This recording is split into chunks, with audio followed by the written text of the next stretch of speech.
I'm here. What would you do if you got held up at work?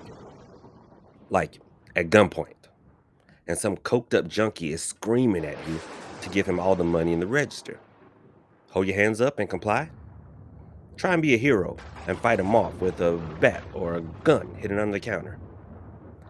I always thought I would just give the guy the cash register and hold my hands up while he left with it. That was until I got held up not once, but twice in the same week. The first time I got to work on time, I was looking around to make sure King Creole wasn't hiding behind some corner that I didn't even know existed in the shop.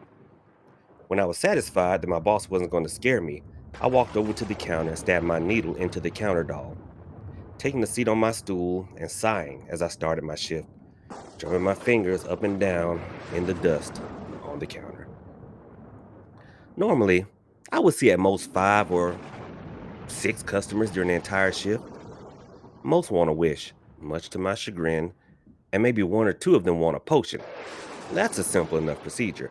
You ask for a potion, and I ring you up. Easy as that. I don't have to clean anything up, and I don't have to help discard a body.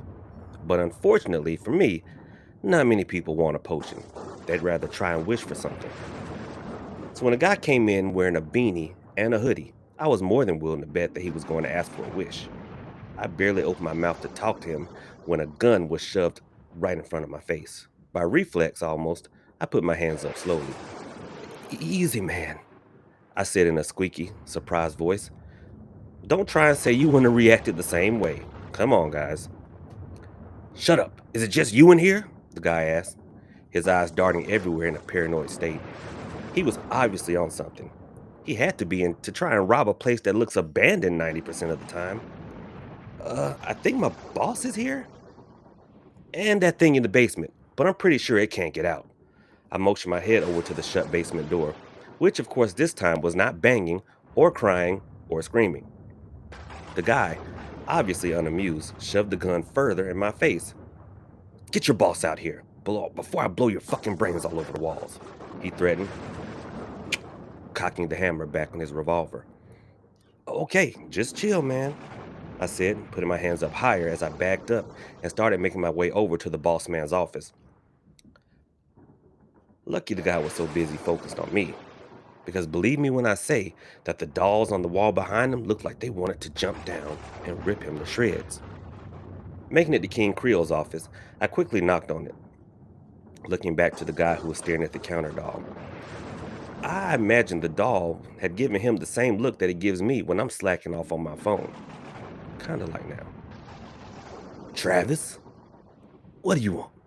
Creole's voice came from the office, the door opening and him looking down at me, then over to the guy holding up his establishment. His smile lowered a bit, but it didn't falter. Instead, he nodded knowingly and stepped out, fixing his dark purple tie and walking over to the counter with me next to him. Jesus! The robber gasped when he saw King Creole coming towards him. A pretty normal response when seeing my boss for the first time. The man didn't falter for too long, though, pointing the gun up at the lanky voodoo shop owner. What can I do for you? Creole asked with a hum, hands clasped together as he looked down at the robber, not an ounce of concern on that chalky white face of his. Open up the register and the safe, the robber said, quickly, looking back at the door, then back to us, the gun firmly in his hands and a serious look on his face, despite his eyes darting between us. Well, I don't have a safe, but if it's the register you want, Travis here will be more than willing to open it for you. Right, Travis, my boy? He asked, giving me a hard smack to my back and sending me stumbling forward. The robber nearly shot me on the spot as I did that, my hands still up, and I looked back to Creole like he was sending me off to slaughter. Well, if he wanted to get robbed, I really couldn't stop him.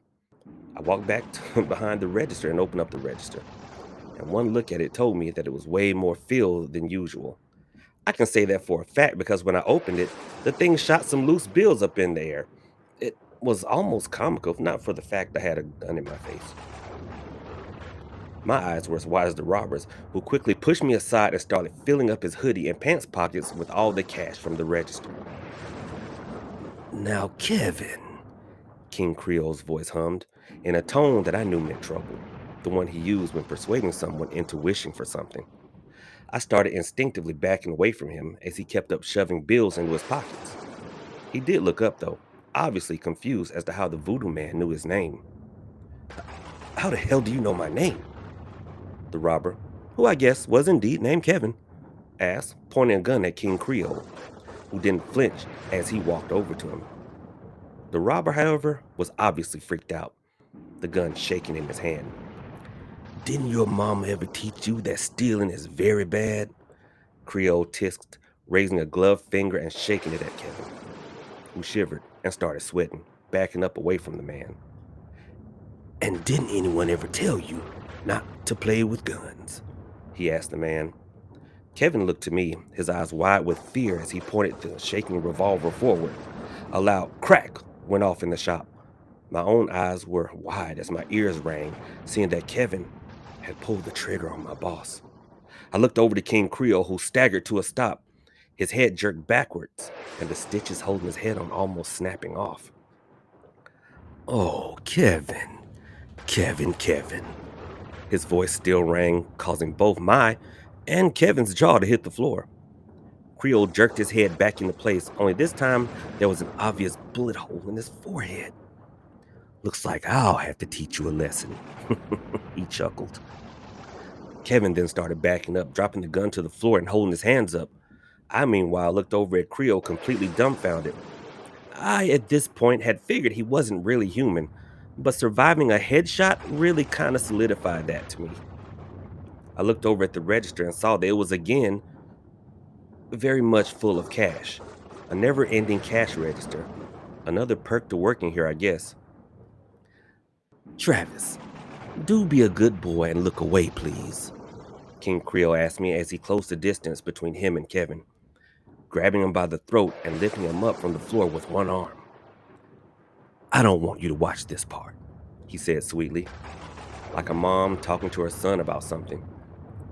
I opened my mouth to ask what was going to happen, but I thought better, turning around and looking at the wall behind me. Kevin, meanwhile, screamed and begged for me to help. Funny how that works. A couple of minutes ago, he was holding me up, and now he's screaming at the top of his lungs for me to help him. Though that didn't last too much longer since his screaming turned into gurgles and hacking, wet-sounding coughs.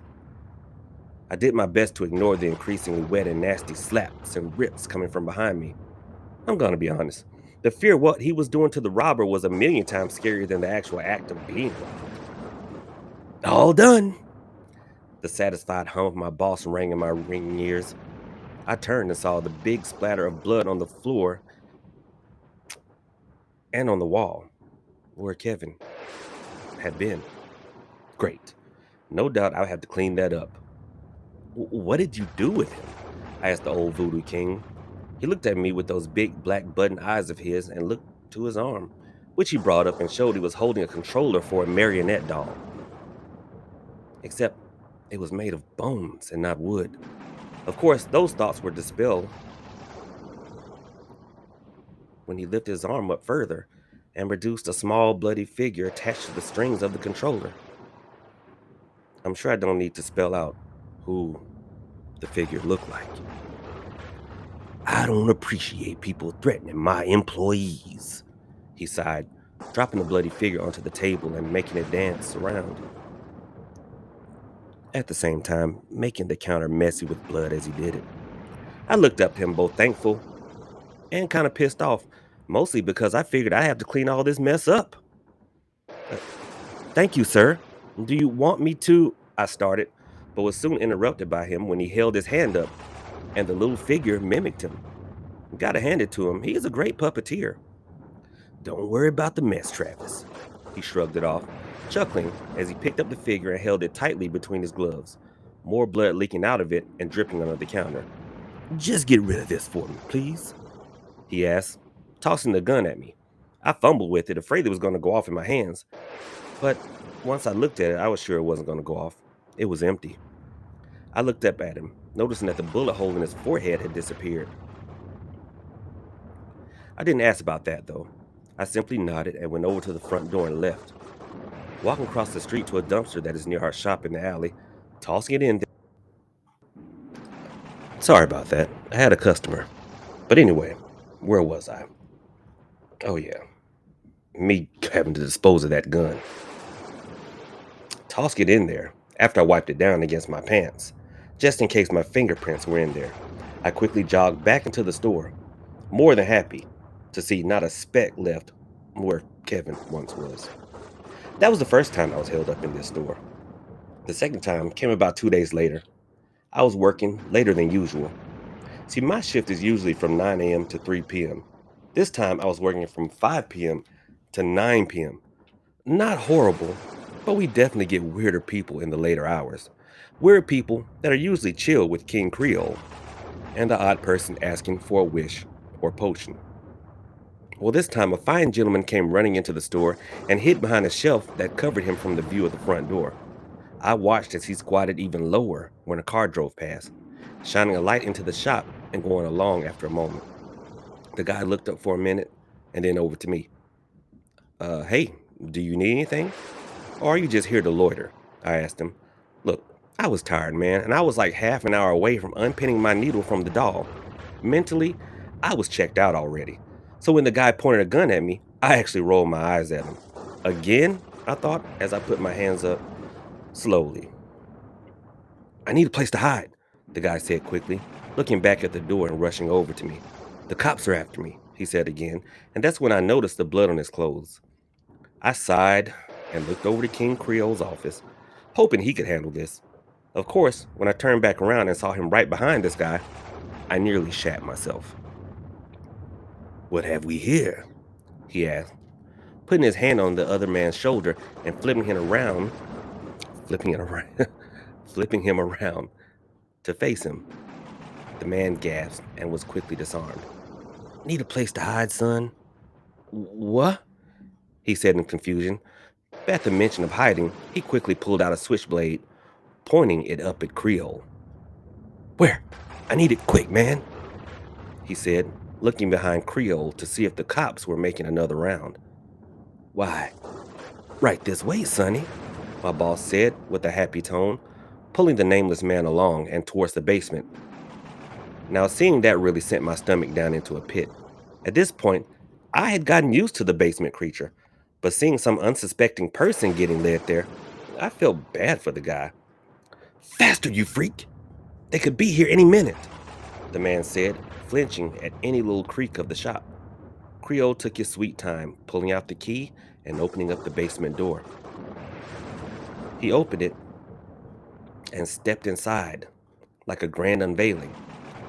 All yours, he hummed, watching with a wide smile as the man rushed into the dark basement, stepping out and closing the door behind him and locking it. And that's that, he hummed, looking back to me with that same smile and walking over to me. What is down there, sir?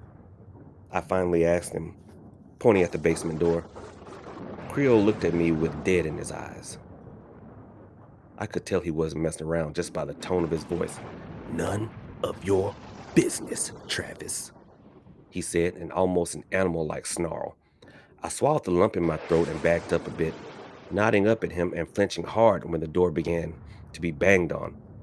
Let me out! There's something down here! The man screamed, banging harder and harder on the door, the frame bending with just how hard he hit it. Of course,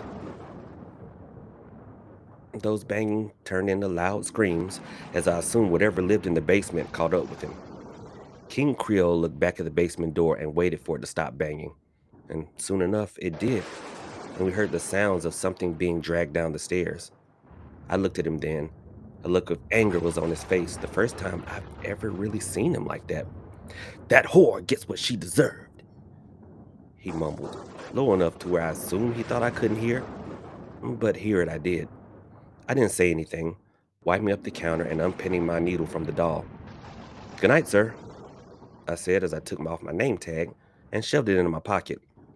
My words shook him from his angry spat and he turned on his heels to look at me, a smile on his face once again. Good night, Travis, my boy, he hummed, turning and walking off back to his office. I nodded and turned to leave myself. I stopped at the door, though, turning back and looking at the basement door.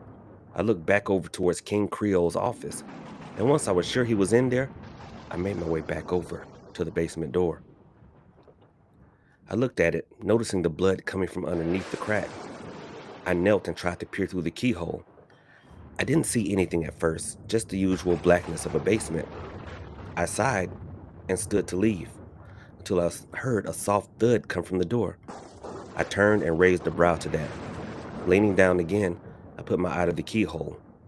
This time I was greeted by a green, shiny, cracked eye. Flinching hard, I backed up and quickly made my way out of the shop, shaking my head quickly and just getting out of there. I don't know what King Creole has down there, and I really don't want to know either, even if whatever it is keeps begging me to let it out.